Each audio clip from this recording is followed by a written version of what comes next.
समीर ने शहर के पॉश इलाके में एक नया फ्लैट लिया था। ये एक ऊंची इमारत की 14वीं मंजिल पर था। समीर को एकांत पसंद था, इसलिए उसने जानबूझकर ऐसा फ्लोर चुना था जहां अभी तक कोई और पड़ोसी रहने नहीं आया था। पूरा फ्लोर खाली था, सिवाय समीर के फ्लैट नंबर 1404 के।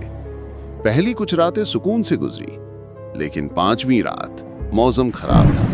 बाहर तेज हवा चल रही थी और खिड़कियां थरथरा रही थीं। रात के करीब 2:30 बजे थे। समीर अपने लैपटॉप पर काम कर रहा था, तभी उसे एक आवाज सुनाई दी।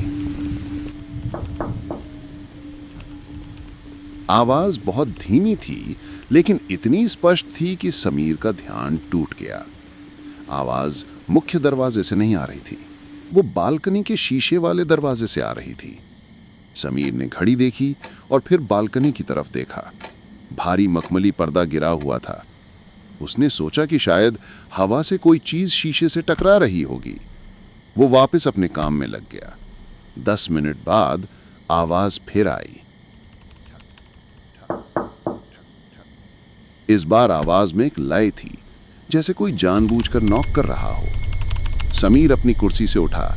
उसके माथे पर पसीने की एक बूंद आ गई। 14वीं मंजिल पर बालकनी के बाहर कौन हो सकता है? उसने खुद को तर्क दिया कि यह असंभव है, शायद कोई पक्षी होगा। उसने धीरे से पर्दा हटाया। बाहर घुप अंधेरा था।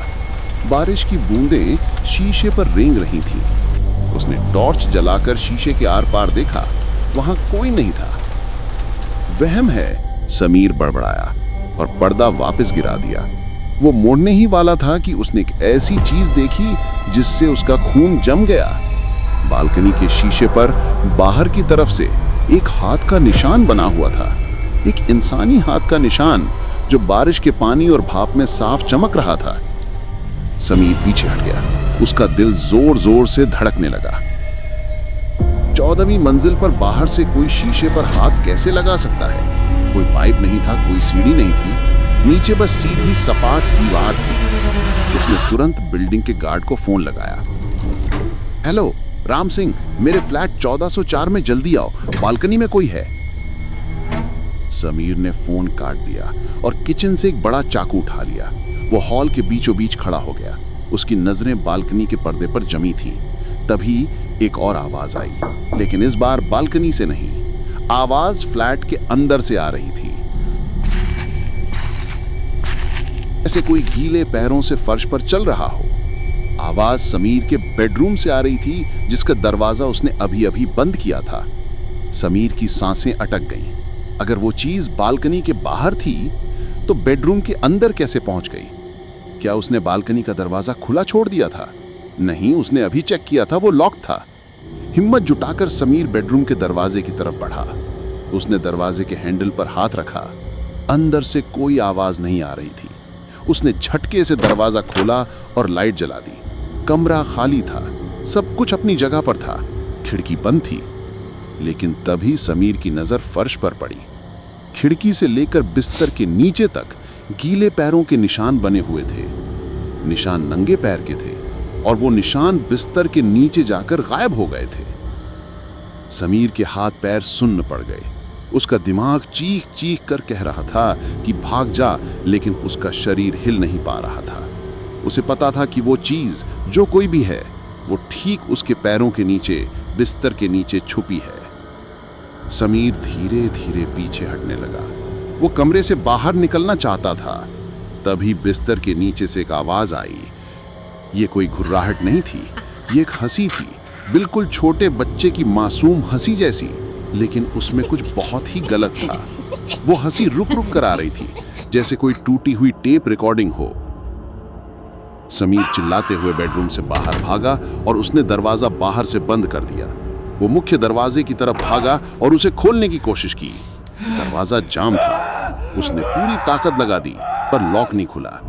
ऐसा लग रहा था जैसे बाहर से किसी ने दरवाजे को पकड़ रखा हो। तभी बेडरूम के अंदर से एक जोरदार धमाका हुआ, जैसे किसी ने भारी अलमारी पटक दी हो। और फिर बेडरूम के दरवाजे के नीचे से एक काला तरल पदार्थ बाहर रिसने लगा। अचानक पूरे घर की लाइट चली गई। सिर्फ इन्वर्टर की हल्की पीली रोशनी जल रही थी। समीर अब हॉल के कोने में दुबका हुआ था, हाथ में चाकू पकड़े। सन्नाटा इतना गहरा था कि उसे अपनी धड़कन भी सुनाई दे रही थी।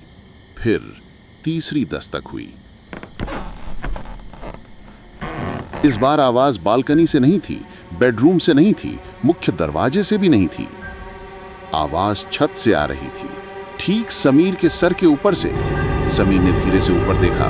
छत के कोने में, जहां इन्वर्टर की रोशनी कम पहुंच रही थी, एक आकृति चिपकी हुई थी। वो इंसान जैसी थी, लेकिन उसके हाथ पैर मकड़ी की तरह मुड़े हुए थे और वो छत से उल्टा लटक रही थी। उसका चेहरा समीर की तरफ था। वो चीज मुस्कुरा रही थी। वो चीज छत से नीचे कूदी। समीर की चीख उसके गले में ही घुट गई। अगली सुबह गार्ड राम सिंह पुलिस के साथ दरवाजा तोड़कर अंदर आया। फ्लैट 1404 पूरी तरह से खाली था। कोई सामान बिखरा नहीं था, कोई गीले पैरों के निशान नहीं थे, कोई काली तरल चीज नहीं थी। पुलिस इंस्पेक्टर ने राम सिंह से पूछा, तुमने कहा था कि किराएदार ने तुम्हें फोन किया था? जी सर, रात के 2:30 बजे। वो बहुत डरे हुए थे। ये अजीब है। इस मोबाइल में आखिरी कॉल रात के 8 बजे की है। 2:30 बजे कोई कॉल नहीं की गई। और एक बात और, इंस्पेक्टर ने बालकनी की तरफ इशारा किया। यह फ्लैट अंदर से पूरी तरह लॉक्ड था और बालकनी का दरवाजा। इंस्पेक्टर ने बालकनी का भारी पर्दा हटाया। बालकनी का शीशा साफ था, उस पर कोई बारिश या भाप नहीं थी, लेकिन शीशे के अंदर की तरफ खून से सने हुए दर्जनों हाथ के निशान थे। वे निशान ऐसे लग रहे थे जैसे कोई अंदर से बाहर निकलने के लिए शीशे को पागलों की तरह पीट रहा हो। और उन निशानों के बीच में खून से एक लाइन लिखी थी, अब मैं 1405 में हूं।